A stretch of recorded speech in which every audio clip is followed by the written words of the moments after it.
Before, when he was speaking up north in debates, Obama said, I believe we should loosen the embargo as a sign of good faith to the government, and I believe that, of Cuba, and I believe that we should meet and speak with that government without any preconditions. Now he has changed that completely, saying that now there would need to be preparations, a different word for the same thing. I don't think that this regime that has been in place for more than 40 years and has been a brutal regime is suddenly going to change because the U.S. is nice to them. Because the U.S. sits at a table with them, hey, you know, we're going to be your friends now. We'll loosen some things here. Barack Obama says, what's wrong with sitting down with somebody, getting in their face, screaming at them and saying, no, no, no, you're wrong?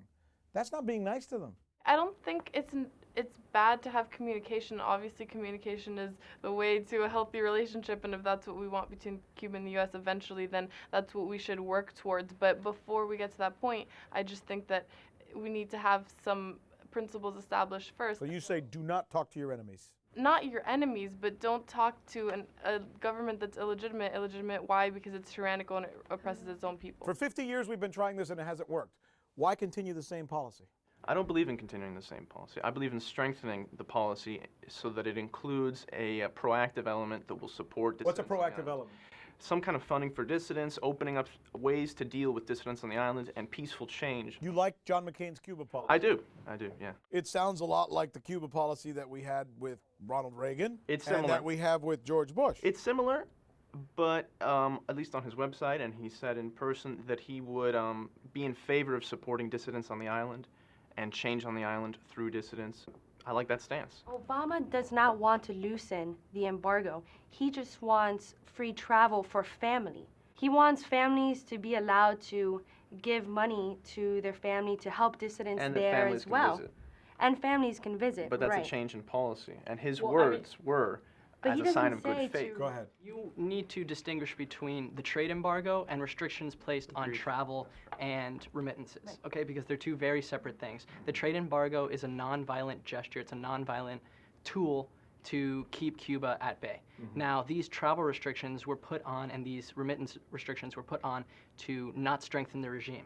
And this is what we did, you know, in the early 90s. We continued to have an isolation policy because we thought Cuba would just fall on their own. In comes riding Chavez on his high horse, picks him right up, has been strengthening the regime ever since then.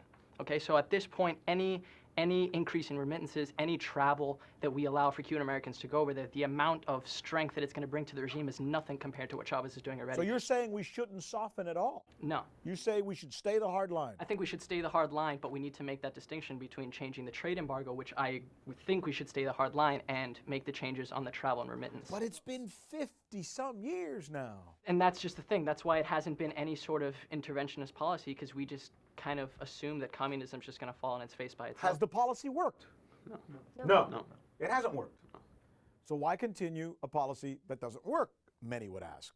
Anybody. So it doesn't get even worse. I mean, again, the status quo is better than legitimizing and strengthening a government in one of the few windows of opportunity that we might have for a long time. So you're saying it's not working, but it also is not real broken, so let's not try and fix it. If we open up to them, especially without democratic concessions, then we're only helping them. We're only making it worse. So if we try to fix it, let's think of some alternative that doesn't do that. Okay, so you make an interesting point. Let's not do it unless there's some condition. What is the condition that you all are looking for before we start to talk about lifting the embargo? What's the one thing Cuba has to do? Free elections. Free elections. Human rights. Everybody agrees. Free elections is number one. Respect for human rights. Respect for human rights is number two.